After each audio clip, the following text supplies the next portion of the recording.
মোৰ চাকৰিৰ কিছুদিন পিছতে মোৰ 40 বছৰীয়া মালিকে মোৰ সৌন্দৰ্যতাত মোহিত হৈ গৈছিল। এদিন মোৰ বহুত মূৰৰ বিষ হৈ আছিল। তেতিয়া মালিকে মূৰৰ বিষৰ দৰৱ দিলে আৰু যেতিয়া মই সেই দৰৱ খালোঁ তেতিয়া মোৰ টোপনি আহি গৈছিল। তেনেতে হঠাতে মোৰ পিঠিত এটা ওজন অনুভৱ কৰিছিলোঁ মই, আৰু যেতিয়া মই পিছফালে চাবলৈ চেষ্টা কৰিলোঁ তেতিয়া মোৰ মালিকে লাহে লাহে মোৰ লগত, মই এতিয়া যি ঠাইত কাম কৰিছিলোঁ সেই ঠাইৰ মালিকৰ মোৰ ওপৰত যে এনেকুৱা নজৰ পৰিব সেইটো মই সপোনতো ভবা নাছিলোঁ। মোৰ 40 বছৰীয়া মালিকক মই সাধাৰণ মানুহ বুলিয়েই ভাবিছিলোঁ। যেতিয়া তেওঁৰ বল মোৰ ওপৰত দেখুওৱা হৈছিল তেতিয়া এনেকুৱা লাগিল যেন তেওঁৰ সন্মুখত 25 বছৰীয়া ডেকা ল'ৰাও ফেল হৈ যাব। সেইদিনাই মালিকে মোৰ লগত ৰাতি 4 বাৰমান। মোৰ নাম পুনম। মই এখন মেডিকেল ষ্ট'ৰত কাম কৰিছিলোঁ, য'ত মই মাহত 12,000 টকা দৰমহা পাইছিলোঁ। কিন্তু সেই দৰমহা এতিয়া মোৰ বাবে একেবাৰে কম হোৱা যেন লাগিবলৈ ধৰিছিল, কাৰণ ঘৰৰ সম্পূৰ্ণ খৰচ মই অকলেই কৰিবলগীয়া হৈছিল। আমাৰ ঘৰত মই, মোৰ মা আৰু মোৰ নবৌ আছিল। এদিন হঠাতে কি হ'ল নাজানো, মোৰ দাদাক পুলিচে জেলত ভৰাই থৈছিল। মোৰ নবৌগৰাকী দুখীয়া ঘৰৰ ছোৱালী আছিল আৰু তেওঁৰ মাকৰ ঘৰৰ মানুহে তেওঁৰ দায়িত্ব ল'বলৈ অমান্তিক হ'ল। সেইকাৰণে তাই স্বামী অবিহনে শহুৰৰ ঘৰত থাকিবলৈ লৈছিল। আৰু ইফালে ঘৰখনত উপাৰ্জনকাৰী একমাত্ৰ ময়ে আছিলোঁ। মই পঢ়া শুনাটো ভাল আছিলোঁ, সেইকাৰণে মই চৰকাৰী কলেজৰ পৰাই মোৰ শিক্ষা সমাপ্ত কৰিছিলোঁ। সকলো পৰীক্ষাতে মই ভাল নম্বৰ পাইছিলোঁ আৰু তাৰ বাবেই আজি মই এই মেডিকেল ষ্ট'ৰখনত জব পাইছিলোঁ। প্ৰথমতে মই বহুত কম দৰমহা পাইছিলোঁ, কিন্তু মই সেয়া মোৰ আৰম্ভণি বুলি ভাবি স্বীকাৰ কৰি লৈছিলোঁ। কাম কৰা আজি 4 মাহ হৈ গৈছিল আৰু এই 4 মাহত মই যি দৰমহা পাইছিলোঁ তাৰ অলপো মই মোৰ হাতত ৰাখিব পৰা নাছিলোঁ, কাৰণ এতিয়া গোটেই টকাখিনি মোৰ ঘৰৰ খৰচতে গুচি গৈছিল। আমাৰ ঘৰটো ভাড়াঘৰ আছিল। মোৰ পৰিয়ালৰ কাৰণে খৰচ কৰি মোৰ ভাল লাগিছিল, কাৰণ এই কামটো মই মোৰ পৰিয়ালৰ কাৰণেই কৰিছিলোঁ। 4 মাহৰ পিছত মোৰ চিনাকি আমাৰ মেডিকেল ষ্ট'ৰ মালিকৰ লগত হ'ল। য'ত মই কাম কৰিছিলোঁ সেই মেডিকেল ষ্ট'ৰখন সাধাৰণ নাছিল। সেই চহৰত তেওঁৰ বহুকেইটা শাখা আছিল আৰু অন্য চহৰৰ পৰাও সেই মেডিকেল ষ্ট'ৰখনৰ লেনদেন চলি আছিল। 4 মাহৰ পিছত ষ্ট'ৰখন মালিকে এদিন চাবলৈ আহিছিল, কাৰণ সেইটো সময়ত তাত চাফ চাফাই চলি আছিল। পিছদিনা তেওঁ সময়মতে ষ্ট'ৰখনত আহি উপস্থিত হৈছিলহি আৰু তেতিয়াই মই তেওঁৰ লগত চিনাকি হৈছিলোঁ। মালিকৰ বয়স প্ৰায় 40 বছৰমান আছিল, কিন্তু তেওঁ সেই বয়সতো বহুত হেণ্ডচম যেন লাগিছিল। মই মোৰ সহকৰ্মীৰ লগত কথা পাতি আছিলোঁ। মই তাইক কৈছিলোঁ ইমান ধনী মানুহজনে ইমান বয়সীয়া মহিলাজনীক তেওঁৰ লগত কিয় ৰাখিছে। তেতিয়া মোৰ সহকৰ্মীয়ে কৈছিল যে সেইগৰাকী মালিকৰ পাৰ্চনেল ছেক্ৰেটাৰী বুলি। সেই কথাটোত মই ধেমালিতে ক'লোঁ যে আমাৰ হেণ্ডচাম মালিকৰ লগত এই বয়সীয়া মহিলাগৰাকীক একেবাৰে নাই মিলা। কিন্তু ধেমালিতেই মোৰ সহকৰ্মীয়ে এনেকুৱা এষাৰ কথা কৈ দিলে যি মই গম্ভীৰভাৱে লৈছিলোঁ। তেওঁ কৈছিল যাৰ লগত যিমান কামৰ অভিজ্ঞতা থাকে ডাঙৰ মানুহবিলাকে আচলতে তেওঁলোকক সেই কামত ৰাখে। এতিয়া যদি তুমি মালিকৰ ছেক্ৰেটাৰীৰ পদটো পাই যোৱা তেতিয়া কি হ'ব? কথাটো শুনি মই এতিয়া হাঁহিবলৈ ধৰিছিলোঁ, কিন্তু সেইটো সময়ত মোৰ মগজুত এটা কথাই আহিছিল যে মই দেখিবলৈতো ধুনীয়া আৰু কামো বহুত সাৱধানতাৰে কৰোঁ। যদি মালিকে মোক তেওঁৰ ছেক্ৰেটাৰী বনাই লয় তেনেহ'লে মোৰ জীৱনটোৱেই সলনি হৈ যাব।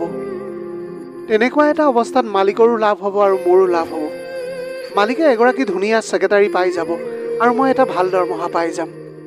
পিছদিনাৰ পৰাই মই মালিকৰ ছেক্ৰেটাৰী হ'বলৈ প্ৰয়াস কৰিবলৈ ধৰিলোঁ। মই মেডিকেলৰ ছুটী লৈ আমাৰ কোম্পানীৰ অফিচলৈ গ'লোঁ। মালিক তাতেই আছিল। সেইদিনাখন ৰাতিপুৱাৰ পৰা সন্ধিয়া হৈ গৈছিল, কিন্তু মই সেইদিনা মালিকক লগেই নাপালোঁ। মালিকৰ কেবিনৰ বাহিৰত বহি থকা চিকিউৰিটিজনে বাৰে বাৰে কৈ আছিল যে চাহাবৰ মিটিং চলি আছে। যেতিয়াই মিটিং শেষ হ'ব তেতিয়াই আপোনাক ভিতৰলৈ পঠিয়াই দিম। সন্ধিয়ালৈকে সেয়াই চলি থাকিল, কিন্তু মোৰ নম্বৰটো নাহিল। সম্পূৰ্ণ 8 ঘণ্টা মই বাহিৰত বহি অপেক্ষা কৰি থাকিলোঁ। সন্ধিয়া অলপ ফ্ৰেছ হ'বলৈ মই বাথৰুমলৈ গুচি গ'লোঁ। মই বাথৰুমৰ পৰা বাহিৰলৈ অহালৈকে মালিক অফিচৰ পৰা গুচি গৈছিল, কিন্তু মোৰ প্ৰয়াস সিমানতে সমাপ্ত নহ'ল। মই পিছদিনা আকৌ অফিচলৈ গুচি গ'লোঁ, এইটো আশাতে যে আজি মালিকৰ লগত সাক্ষাৎ হৈ যাব মোৰ। ৰাতিপুৱাৰ পৰা দুপৰীয়া হৈ গৈছিল, কিন্তু আজিও মোক চিকিউৰিটিয়ে বাহিৰতে বহুৱাই ৰাখিছিল। কোৱা হয় যে যত্ন কৰিলেহে ৰত্ন পায়। মই মোৰ জেদত এতিয়া অটল আছিলোঁ আৰু অৱশেষত মোৰ আৰু মালিকৰ দেখা দেখি হ'বলৈ গৈ আছিল। সেই সময়তে মালিকৰ কেবিনৰ বেলটো বাজি উঠিল। ছিকিউৰিটিজন এতিয়া ভিতৰলৈ সোমাই গ'ল আৰু মালিকে বাহিৰলৈ ওলাই আহি বাথৰুমৰ ফালে যোৱা দেখিছিলোঁ। যেতিয়া তেওঁ বাথৰুমৰ ফালে গৈছিল তেতিয়া ছিকিউৰিটিজনে বাহিৰলৈ আহিলে। তেতিয়া মই তেওঁক সুধিলোঁ যে কি হ'ল বুলি। তেতিয়া তেওঁ ক'লে যে চাহাবৰ বাথৰুমৰ পানীৰ নলটো বেয়া হৈ গৈছে। চাহাবে ছেক্ৰেটাৰীক কৈছিল যে সেয়া ঠিক কৰিবলৈ, কিন্তু তেওঁ পাহৰি গৈছিল। চাহাবে এনেকুৱা অৱহেলাৰ কাম একেবাৰে ভাল নাপায়। সেইকাৰণে এতিয়া চাহাবৰ খং উঠিছে। মই এতিয়া অনুমান কৰিবলৈ পাৰিছিলোঁ যে সেই ছেক্ৰেটাৰীয়ে বয়সৰ কাৰণেই কথাবিলাক এতিয়া পাহৰিবলৈ ধৰিছে। তেওঁ চাগে পইচাৰ কাৰণে চাকৰি কৰি আছে। তেতিয়া মই কথাটোৰ সুযোগ লৈ বাথৰুমৰ ফালে যোৱাৰ বাহানা কৰিলোঁ। যেতিয়া মালিকে বাথৰুমৰ পৰা ওলাই আহিলে তেতিয়া মই তেওঁৰ ফালে গ'লোঁ আৰু মূৰ ঘূৰোৱাৰ অভিনয় কৰিবলৈ ধৰি মজিয়াতে ঢলি পৰিলোঁ। মালিকে তৎক্ষণাত মোক সহায় কৰিবলৈ দৌৰি আহিলে। তেওঁ মোক উঠালে আৰু মোক সুধিলে, তুমি ঠিকেই আছানে? মই মালিকৰ হাতত ধৰি ক'লোঁ, ছাৰ, মই কালিৰ পৰাই আপোনাক লগ পাবলৈ ইয়াতে ৰৈ আছিলোঁ। যেতিয়ালৈকে আপোনাক মই লগ নাপাওঁ তেতিয়ালৈকে মুখত পানী এটুপিও নিদিওঁ বুলি মই প্ৰতিজ্ঞা কৰিছিলোঁ। মই কোৱা মিছা কথাটো এতিয়া মালিকৰ সত্য যেন লাগিবলৈ ধৰিছিল। হয়তো এই কাৰণেই যে মই অভিনয় বৰ ভালকৈ কৰিবলৈ জানিছিলোঁ। মালিকে ক'লে, তুমি কোন সেয়া মই নাজানো, কিন্তু আগতে কিবা এটা খাই লোৱা, তাৰপিছত আমি দুয়োৱে কথা পাতিম। এনেকৈয়ে মালিকে মোক এতিয়া কেণ্টিনলৈ লৈ গ'ল। সেই কোম্পানীৰ কেণ্টিনটো বহুত দেখিবলৈ ধুনীয়া আছিল আৰু তাত মালিকৰ বাবে এখন বিশেষ টেবুল আছিল। তেওঁ মোক তেওঁৰ সেই বিশেষ টেবুলখনলৈ লৈ গ'ল। তেওঁ মোক খানা খোৱালে আৰু মোৰ লগত কথা পাতিবলৈ ধৰিলে। তাৰপিছত তেওঁ মোক সুধিলে, তোমাৰ নামটো কি আৰু মোক লগ কৰাৰ ইমান ইচ্ছুকতা কিয়? তেতিয়া মই মালিকক মোৰ নিজৰ পৰিচয় দিলোঁ আৰু মই ক'লোঁ যে মোক এটা চাকৰিৰ বহুতেই প্ৰয়োজন। মই তেওঁ বিচৰাৰ ধৰণে শিক্ষিত আছিলোঁ আৰু মই জানিছিলোঁ যে তেওঁ মোক নিৰাশ নকৰে। সেইটো সময়ত মালিকে মোক চিনি নাপালে যে মই তেওঁৰ মেডিকেল ষ্ট'ৰত আগৰ পৰাই কাম কৰি আছোঁ।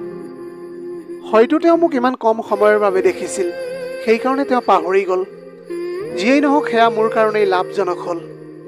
মালিকে মোক সুধিলে, তুমি নিজকে কেনেকুৱা জবৰ কাৰণে উপযুক্ত বুলি ভাবা? তেতিয়া মই ক'লোঁ যে ছেক্ৰেটাৰীৰ বাবে উপযুক্ত বুলি মই ভাবোঁ। তেতিয়া মালিকে ক'লে যে ছেক্ৰেটাৰী হ'বলৈ তোমাৰ গাত এনেকুৱা কি অৰ্হতা আছে যাৰ বাবে মই তোমাক ছেক্ৰেটাৰী হিচাপে ৰাখিবলৈ পাৰিম?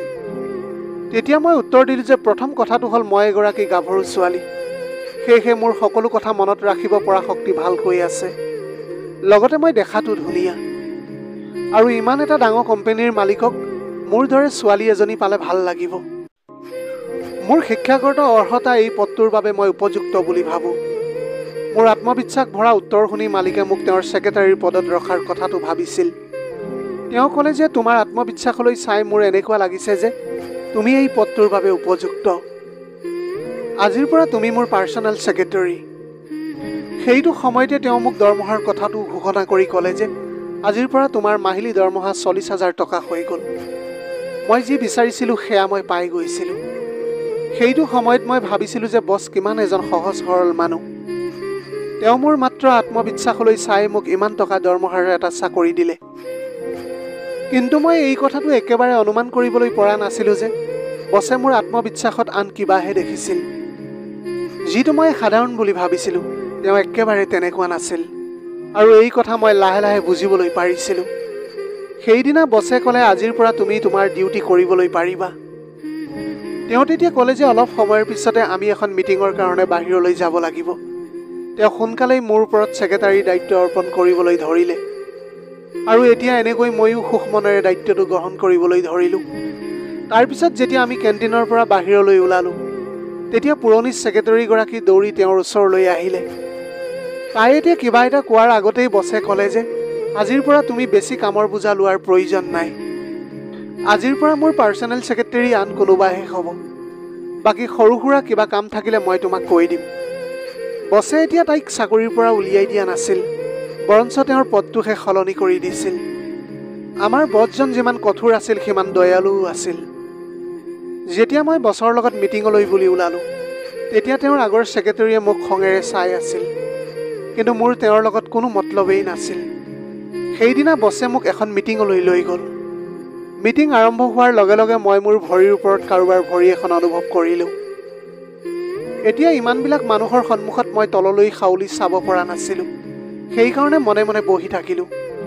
কিন্তু বছৰ চেহেৰাত এক অদ্ভুত ধৰণৰ হাঁহি মই দেখিবলৈ পাইছিলোঁ। মই এতিয়া সাধাৰণভাৱে তললৈ মূৰ কৰি যেতিয়া মোৰ ভৰিটোলৈ চালোঁ, তেতিয়া মই দেখিলোঁ যে মোৰ ভৰিৰ ওপৰত বছৰ ভৰিটো আছিল। মিটিংখনত এতিয়া বছৰ ধ্যানটো অন্য ফালেহে আছিল। এনেকৈ মিটিঙৰ 1 ঘণ্টাৰ পিছত আমি উভতি আহিছিলোঁ। সেইদিনা বছে নিজেই মোক থ'বলৈ মোৰ ঘৰলৈ আহিলে। চাওঁতে চাওঁতে মোৰ চাকৰিৰ 15 দিন পাৰ হৈ গৈছিল। এতিয়া মোৰ চাল চলনো বেলেগ হ'বলৈ ধৰিল। বিশেষকৈ মই বছৰ সন্মুখত যিমান পাৰোঁ সাজি কাচি থাকিবলৈ চেষ্টা কৰিছিলোঁ। ময়ো এতিয়া স্পষ্টকৈ দেখিবলৈ পাইছিলোঁ যে বছৰ দৃষ্টি মোৰ ওপৰত সলনি হ'বলৈ ধৰিছিল। কিন্তু মই এয়া কেতিয়াও ভবা নাছিলোঁ যে তেওঁ ইমান ডাঙৰ এটা কাম কৰিবলৈ পাৰিব বুলি। এদিন অফিচৰ পৰা ওলাওঁতে মোৰ অলপ দেৰি হৈ গ'ল। তেতিয়া বছে নিজেই মোক ঘৰত থ'বলৈ আহিল। তেওঁ মোৰ ঘৰৰ ভিতৰলৈকে আহিছিল আৰু মোৰ ঘৰৰ মানুহৰ লগত কথাও পাতিছিল। মোৰ ঘৰৰ মানুহক লগ কৰি যেতিয়া বছ যাবলৈ ধৰিছিল, তেতিয়া মই বছক গাড়ীলৈকে থ'বলৈ আহিলোঁ। সেইটো সময়তে বছে মোক ক'লে যে পুনম, তোমালোকৰ ঘৰৰ পৰিস্থিতি সাধাৰণ নহয়, কিন্তু তোমাৰ পৰিয়ালৰ মানুহখিনি খুবেই ভাল। এয়া দেখি মোৰ বহুত ভাল লাগিছে। তেওঁৰ কথাটো শুনাৰ পিছত এতিয়া মোৰ মগজুলৈ নানা ধৰণৰ কথাবিলাক আহিবলৈ ধৰিছিল। তেওঁৰ লগত যেতিয়া মোৰ ঘৰৰ বিষয়ে কথা পাতি আছিলোঁ, তেতিয়া তেওঁৰ চকুত সাধাৰণ চকু পানী মই দেখিবলৈ পাইছিলোঁ। নিশ্চয় তেওঁ নিজৰ জীৱনতো কিবা এটা ৰহস্য আছিল। সেইকাৰণে তেওঁ মোৰ ভাল পৰিয়ালটো দেখি আৱেগিক হৈ উঠিছিল। পিছদিনা সদায়ৰ দৰে ময়ো অফিচলৈ গ'লোঁ। সেইদিনা মোৰ বছৰ প্ৰতি এক বেলেগ দয়া ভাৱ উপজিছিল। দুপৰীয়াৰ সময়ত কাম অলপ কম আছিল। তেতিয়া আমাৰ ওচৰত অলপ খালী সময় আছিল। মই তেতিয়া বছক ক'লোঁ, যদি আপোনাৰ কোনো আপত্তি নাই, তেনেহ'লে কি আপুনি মোৰ লগত একাপ কফি খাবলৈ যাব নেকি? বছে তেতিয়া মিচিকাই ক'লে যে এগৰাকী ধুনীয়া ছোৱালীৰ লগত কফি খাবলৈ দিওঁ, কোনে মানা কৰিব। কফি কাপটো আচলতে এটা মোৰ বাহানাহে আছিল। আচলতে মোৰ বছক কেইটামান প্ৰশ্ন সুধিবলৈ আছিল। অলপ চলপ আমি ইফাল সিফালৰ কথা পাতিলোঁ। যেতিয়া পৰিৱেশটো অলপ শান্ত হ'ল, তেতিয়া মই বছক লাহেকৈ ক'লোঁ, বছ, কালি যেতিয়া আপুনি মোৰ পৰিয়ালৰ প্ৰশংসা কৰি আছিল, তেতিয়া মই আপোনাৰ চকুত চকু পানী দেখিবলৈ পাইছিলোঁ। আপোনাৰ ব্যক্তিগত জীৱনটো এতিয়া ঠিকেই আছেনে বাৰু? মোৰ সেই কথা শুনাৰ লগে লগে বছে তৎক্ষণাৎ মোৰ হাতত ধৰিলে আৰু ক'লে, পুনম, আজি মোৰ কোটি কোটি টকাৰ সম্পত্তি আছে, কিন্তু কোনেও আজিলৈকে মোক এই কথাটো নুসুধিলে যে মই ঠিকেই আছোঁ নে নাই। ইমান আত্মীয়তাৰে মোক আজিলৈকে কোনেও কেতিয়াও এই কথাটো সোধা নাই। তোমাৰ এই প্ৰশ্নৰ উত্তৰ মই এতিয়াই নিদিওঁ। বৰঞ্চ মই সন্ধিয়া তোমাক মোৰ ঘৰলৈ লৈ যাম। তোমাৰ প্ৰশ্নৰ উত্তৰ তুমি তাতেই পাই যাবা। মই এতিয়া তেওঁৰ লগত ঘৰলৈ যাবলৈ ৰাজি হ'লোঁ। সন্ধিয়া হোৱাৰ লগে লগে অফিচৰ কাম শেষ কৰি মই বছৰ লগত তেওঁৰ ঘৰলৈ গ'লোঁ। ঘৰ গৈ পোৱাৰ লগে লগে তেওঁ মোক এটা কোঠা ভিতৰলৈ লৈ গ'ল। তাত এটা 20 বছৰীয়া ল'ৰা বিচনাত শুই আছিল। বছে ক'লে, এইটো মোৰ ল'ৰা। বহুত কম বয়সতে তাৰ পেৰালাইচিছ হৈ গ'ল। তাৰ শৰীৰৰ আধা অংশই কামেই নকৰে। তেওঁৰ ল'ৰাৰ অৱস্থা দেখি মোৰ এতিয়া বহুত বেয়া লাগিছিল। তাৰপিছত বছে মোক তেওঁৰ পত্নীৰ কোঠালৈ লৈ গ'ল। মই এতিয়া লক্ষ্য কৰিছিলোঁ তেওঁৰ পত্নীৰ অৱস্থাটো একেবাৰে ঠিক যেন লগা নাছিল। বছে তেতিয়া কৈছিল যে মোৰ পত্নীৰ চলা ফুৰা কৰিবলৈ বহুত অসুবিধা হয় আৰু তেওঁৰ মানসিক স্থিতিটোও ঠিক নহয়। বছে মোক তেওঁৰ ল'ৰা আৰু পত্নীক লগ কৰাই দিলে। তেওঁলোকক লগ কৰাৰ পিছত বছে মোক তেওঁৰ কোঠালৈ লৈ গ'ল আৰু ক'লে যে তুমি এটা কোটিটকীয়া পৰিয়াল দেখিলা, কিন্তু আচলতে কি জানা, মোৰ ওচৰত আজি বহুত টকা পইচা আছে, কিন্তু পৰিয়ালৰ সুখৰ পৰা মই একেবাৰে বঞ্চিত হৈ পৰিছোঁ। মোৰ পত্নীৰ মানসিক স্থিতিৰ প্ৰভাৱ মোৰ ল'ৰাৰ ওপৰতো পৰিছে। কেতিয়াবা কেতিয়াবা মোৰ এনেকুৱা লাগে যেন মোৰ আৰু এটা সন্তানৰ প্ৰয়োজন, কিন্তু মই এই সন্তান মোৰ পত্নীৰ পৰা নিবিচাৰোঁ। কাৰণ মই নিবিচাৰোঁ মোৰ দ্বিতীয় সন্তানো এনেকুৱা অৱস্থাৰ চিকাৰ হোৱাটো। বছে এতিয়া এইবিলাক কথা মোৰ আগত কৈ আছিল, কিন্তু মই বছৰ কথাটো একেবাৰে বুজিব পৰা নাছিলোঁ। তেতিয়া তেওঁ মোৰ ফালে অলপ আগবাঢ়ি আহি ক'লে, পুনম, মই এতিয়া যি কথা কৈ আছোঁ তুমি বুজি পাইছানে বাৰু? এইটো বয়সতো মোৰ দ্বিতীয় সন্তান জন্ম দিবলৈ বহুত মন আছে। সন্তানটো জন্ম দিয়াৰ কাৰণে মোক এগৰাকী ভাল মহিলাৰ প্ৰয়োজন আছে। এনেকৈ কথা পাতি থাকোঁতে মালিকে হঠাতে মোক জোৰকৈ সাবটি ধৰিছিল। তেওঁ তেতিয়া ক'লে যে, পুনম, আজি তুমি মোক বুজি পাইছা। মালিক 40 বছৰীয়া আছিল, কিন্তু তেওঁ কোনো ডেকা ল'ৰাতকৈ কম লগা নাছিল। মই এতিয়া তেওঁৰ স্পৰ্শৰ পৰা অনুভৱ কৰিবলৈ পাৰিছিলোঁ যে তেওঁ এতিয়াও এজন সফল ডেকাৰ দৰেই হৈ আছে। ময়ো এতিয়া মোৰ ইচ্ছামতেই তেওঁক সাৱটি ধৰিলোঁ। মই ক'লোঁ, মালিক, মই আপোনাৰ সকলো ইচ্ছা পূৰণ কৰিবলৈ সাজু আছোঁ। কিন্তু তেতিয়া মই ক'লোঁ যে মোৰ এটা অভিযোগ আছে। মোৰ কথাটো শুনি মালিকে একেবাৰে সুখী হৈ পৰিছিল। তেওঁ মোক নিজৰ কোচত উঠাই ল'লে আৰু মোক তেওঁৰ কোঠাৰ ফালে লৈ গ'ল। হঠাতে এনেকৈ তেওঁ মোৰ লগত এতিয়া সহজ হ'বলৈ ধৰিছিল। তেওঁ মোক বহুৱাই মোৰ উৰুত তেওঁৰ মূৰটোত হৈ প্ৰেমিকৰ দৰেই মোৰ লগত এতিয়া কথা পাতিবলৈ ধৰিছিল। মালিকে তেতিয়া ক'লে যে, মেডাম, কওকচোন আপোনাৰ কি অভিযোগ আছে? কি আপুনি মোক অলপ বহলাই ক'ব পাৰিবনে? তেতিয়া মই ক'লোঁ, আপুনি মোক আপোনাৰ ছেক্ৰেটাৰী বনাই দিলে, কিন্তু মোৰ এনেকুৱা লাগে যে আপোনাৰ মোৰ কামৰ ওপৰত ভৰসা নাই। আপুনি মোক আপোনাৰ সৰু সুৰা কামবিলাকৰ কথাহে কয়, কিন্তু কোম্পানীৰ ডাঙৰ ডাঙৰ কামবিলাক কৰিবলৈ আপুনি আগৰ ছেক্ৰেটাৰীজনীকেই পঠাই দিয়ে। ইয়াৰ মানে আপুনি মোৰ ওপৰত ভৰসা নকৰে। যেতিয়া মই এই অভিযোগ কৰিলোঁ তেতিয়া মই বছৰ ওচৰৰ পৰা আঁতৰি আহিছিলোঁ। তেওঁ মোৰ ওচৰলৈ আহিলে আৰু মোৰ হাতত ধৰি ক'লে, তুমি মিছাতে ভুল ধাৰণা লৈ আছা। আচলতে মই তোমাৰ ওপৰত কামৰ বোজা দিবলৈ বিচৰা নাই। তুমি কামত জইন কৰা এমাহো হোৱা নাই। মোৰ আগৰ ছেক্ৰেটাৰীগৰাকীৰ কামৰ বহুত অভিজ্ঞতা আছে। যিবিলাক কঠিন কাম সেইবিলাক তেওঁকে কৰিবলৈ দিয়া হৈছে। তুমি এতিয়া মাত্ৰ মই সুখত থকা কামবিলাক কৰি যোৱা। তুমি যেতিয়া মোৰ লগত মিটিঙলৈ যোৱা আৰু যেতিয়া মোৰ বন্ধুবিলাকে তোমাৰ ফালে যি ধৰণেৰে চায়, সেয়া দেখি মই বহুতেই গৰ্ব অনুভৱ কৰোঁ। কাৰণ মই অনুভৱ কৰোঁ যে মোৰ লগত এগৰাকী ধুনীয়া গাভৰু তিৰোতা আছে। তাৰপিছত তেওঁ মোক তেওঁৰ মিঠা কথাৰে ঘেৰি ৰাখিবলৈ চেষ্টা কৰিছিল। কিন্তু তেতিয়া মই তেওঁক মোৰ পৰা আঁতৰাই দিলোঁ আৰু ক'লোঁ যে আপুনি আপোনাৰ মিঠা কথাবিলাক ক'বলৈ এৰক।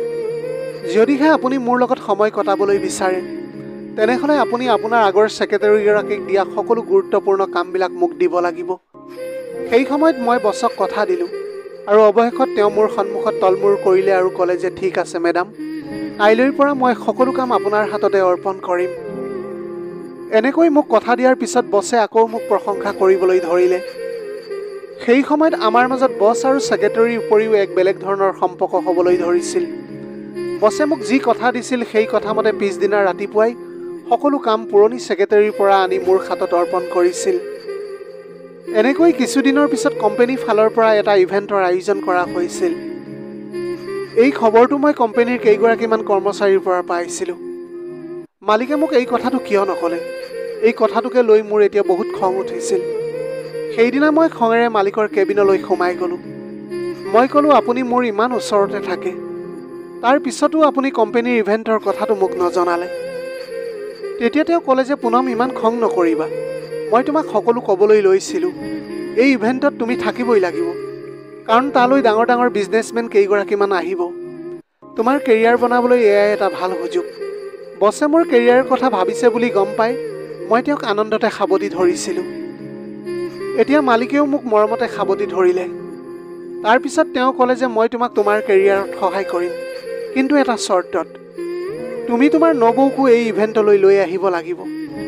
মালিকৰ কথাটো শুনি মই এতিয়া আচৰিত হৈ পৰিছিলোঁ। তেওঁৰ চকু মোৰ নবৌৰ ওপৰতো পৰিছিল। সেয়া মই তেতিয়াহে বুজিবলৈ পাৰিলোঁ, যেতিয়া মালিকে মোৰ নবৌকো লৈ আহিবলৈ কৈছিল। কিন্তু এতিয়া মোৰ সেইবিলাক একেবাৰে ঠিক লগা নাছিল। কিন্তু মোৰ সন্মুখত কেৱল মাত্ৰ মোৰ কেৰিয়াৰৰ চিন্তা আছিল। যদিহে মই নবৌক ইভেণ্টলৈ লৈ নাযাওঁ, তেনেহ'লে মই ইমান ডাঙৰ এটা ইভেণ্টলৈ যোৱাৰ সুযোগ হেৰুৱাই পেলাম। সেই সময়ত মই মোৰ স্বাৰ্থৰ কথা ভাবি বছক ক'লোঁ যে, নবৌক মই লৈ যাম বুলি।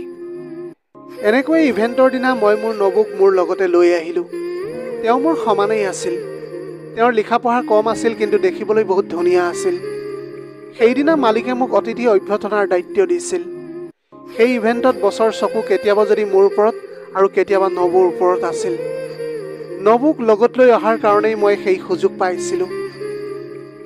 যেতিয়াই মই ডাঙৰ ডাঙৰ ব্যৱসায়ীসকলক আদৰিবলৈ যাওঁ, তেওঁলোকৰ চকু মোৰ ওপৰত পৰিছিল। তেতিয়া মই বহুত সুখী হৈ পৰিছিলোঁ। কিছু সময়ৰ পিছতে ইভেণ্টৰ পাৰ্টি আৰম্ভ হৈ গ'ল। যেতিয়া মই সেই ইভেণ্টৰ কাৰণে ষ্টেজত উঠিলোঁ, তেতিয়া মোক বছেৰে দূৰৰ পৰা এটা চুমা দিছিল। তাৰপিছত এনেকৈ প্ৰজেক্টৰত কোম্পানীৰ সফলতাবিলাক প্ৰদৰ্শিত হ'বলৈ ধৰিলে। তেতিয়া সেয়া দেখি বছৰ ভৰিৰ তলৰ মাটি খহি যোৱা যেন হ'ল। কাৰণ সেই প্ৰজেক্টত যি ফটো দেখুৱাবলৈ বিচাৰিছিল, সেইবিলাকৰ বিপৰীতে মই যি খবৰ বিচাৰি উলিয়াইছিলোঁ, সেইবিলাক তাত চলিবলৈ ধৰিছিল। সেই সময়ত সেই ইভেণ্টত ডাঙৰ ডাঙৰ কোম্পানীৰ মালিকবিলাকৰ লগত মিডিয়াও আছিল। সকলো লাইভ ফুটেজ এতিয়া মিডিয়াই শ্বুট কৰি আছিল। সেই সময়তে বছৰ সকলো কলা ধান্দাৰ বিষয়ে মই মাইকত ক'বলৈ ধৰিলোঁ। মই মোৰ 7 মহীয়া গৰ্ভৱতী নবৌক মোৰ লগত এই কাৰণেই মাতিছিলোঁ, কাৰণ সেইদিনা মালিকে তেওঁৰ কিছুমান ব্যৱসায়ী বন্ধুৰ লগত এটা দৰৱৰ পৰীক্ষা কৰিবলৈ বিচাৰিছিল।